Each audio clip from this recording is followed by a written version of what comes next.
जय हिंद दोस्तों, स्वागत है आप सभी का हमारे प्लेटफॉर्म द चैंपियन मैकेनिक्स पर। तो आज हम बात करेंगे जो अपने महत्वपूर्ण प्रतियोगी परीक्षा है उनमें जो क्वेश्चन पूछा था उनकी, ठीक है, बनलाना क्वेश्चन जो उनके बारे में बात करते हैं। कुछ महत्वपूर्ण बनलाना इम्पोर्टेंट फैक्ट्स, ठीक है, तो उनके बारे में बात करते हैं हम। बहुत ही महत्वपूर्ण है सब, तो आइए बात कर लेते हैं। जैसे अपना बहुत ही मतलब एक कॉमन क्वेश्चन है, तो आप सीधी बात एक बहुत ही रिपीटेड क्वेश्चन है, हर बार आते हैं, मतलब प्रीवियस है, हर बार आते हैं हर पेपर में, ठीक है।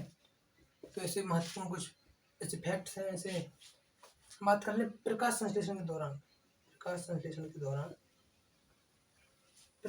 जो होता है अपना प्रकाश संश्लेषण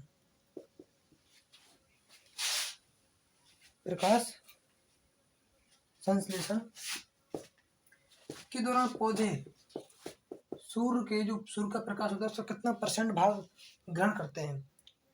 प्रकाश संश्लेषण में कितने सूर्य का जो भाग, जो संपूर्ण प्रकाश होता है 100%, जैसे मान लो सूर्य का 100% प्रकाश आ रहा है 100%, तो जो पौधे हैं, पौधे अपना भोजन जो बनाते हैं प्रकाश संश्लेषण की क्रिया के द्वारा ही बनाते हैं। तो जो प्रकाश संश्लेषण की क्रिया है इसमें प्रकाश लगता है, जो क्रिया उन्हें प्रकाश लगता है, प्रकाश बहुत ही महत्वपूर्ण, ठीक है, इसमें भूमिका निभाता है अपनी। तो जो है कितना परसेंट जो सूर्य के जो पूरा प्रकाश में कितना परसेंट भाग लेता है वो हम बात करते हैं।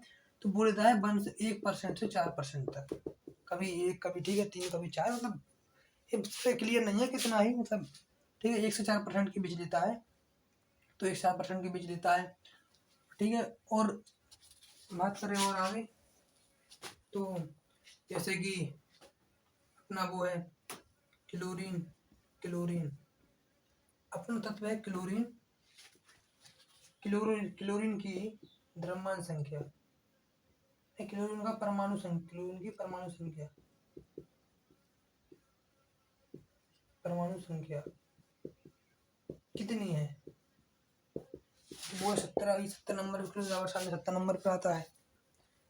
और हम बात करें जो अपना एफ ब्लॉक तत्व होता है, जो अपना एफ ब्लॉक होता है, और सामने वो 4 ब्लॉक में बांटा गया है SPDF। तो एफ जो ब्लॉक होता है उसको कितने भागों में बांटा गया है, इसको 2 भागों में बांटा गया है। एक होता है लेंथेनाइड, इसे 4F, और एक होता है एक्टिनाइड, इसे 5F कहते हैं, ठीक है। और इसमें करीबन एफ ब्लॉक जो होता है उसमें 28 तत्व होते हैं, 28 तत्व होते हैं।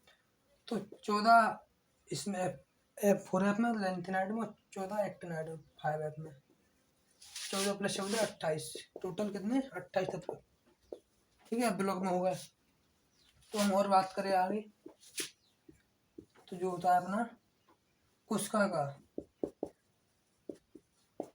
ऊर्जाघर, किसे कहते हैं ऊर्जाघर, तो वो कहते हैं माइटोकॉन्ड्रिया।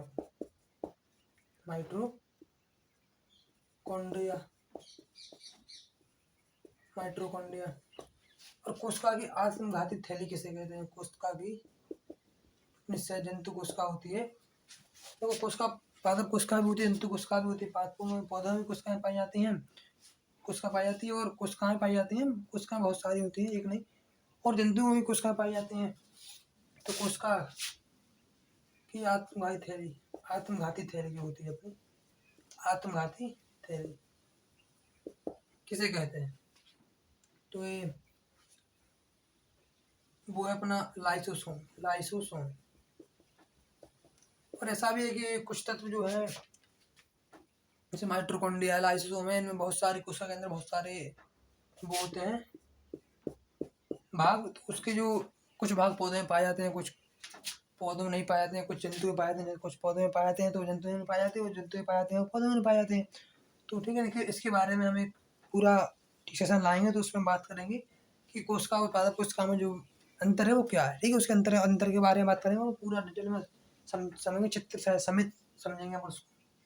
अभी केवल अपन फैक्ट्स पढ़ रहे हैं, तो फैक्ट्स के बारे में ध्यान बात कर लें थोड़ी सी, और आगे बढ़े। ये मतलब कॉमन क्वेश्चन है सब, बहुत ही महत्वपूर्ण।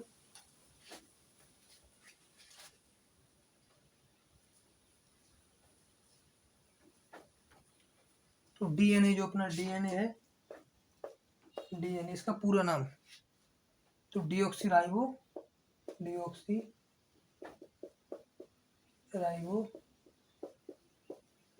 न्यूक्लिक अम्ल।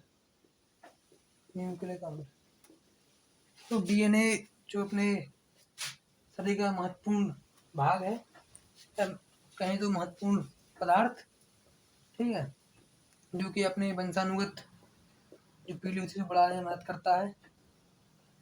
डीएनए के वजह से ही वंशानुगत पीढ़ी जो है आगे बढ़ती है, ठीक है।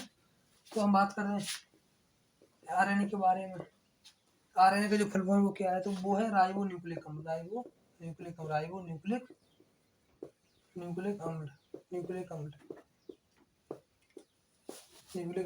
और डीएनए की जो दोहरी संरचना भी होती है,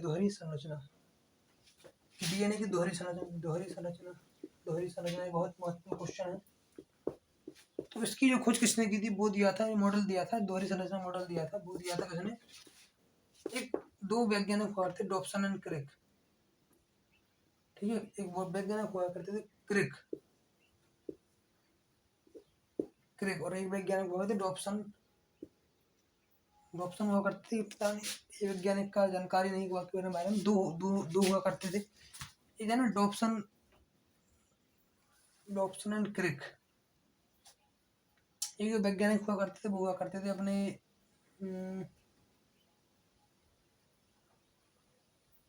ठीक है, एक वैज्ञानिक का भी नाम, ठीक है भाई, याद नहीं, तो वो हम बता देंगे आपको, ठीक है, नेक्स्ट वीडियो बनाएंगे। तो क्रिक, डॉब्सन हुआ करते थे, डॉब्सन ही ऐसा ही कुछ नाम था उनका, ये बता देंगे आपको।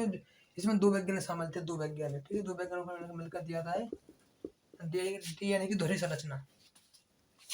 तो हम बात करें और आगे, तो अपना जो है प्रोटीन संश्लेषण मदद भी यही डीएनए करता है, आरएनए करता है, प्रोटीन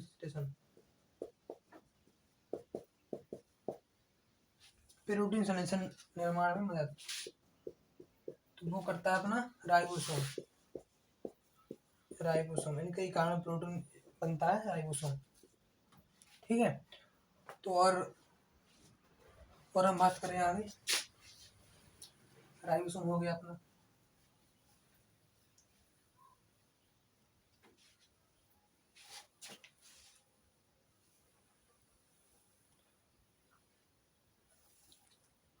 और प्रोटीन संश्लेषण, प्रोटीन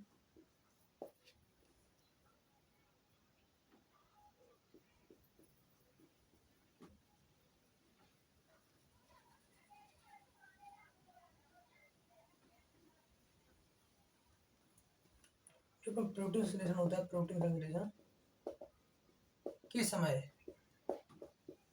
प्रोटीन निर्माण की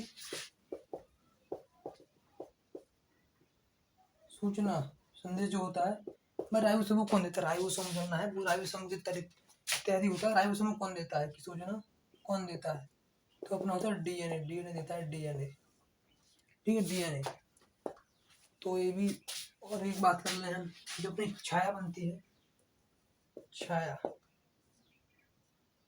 किस घटना के तहत बनती है, छाया किस घटना के तहत बनती है, किस घटना के तहत बनती है।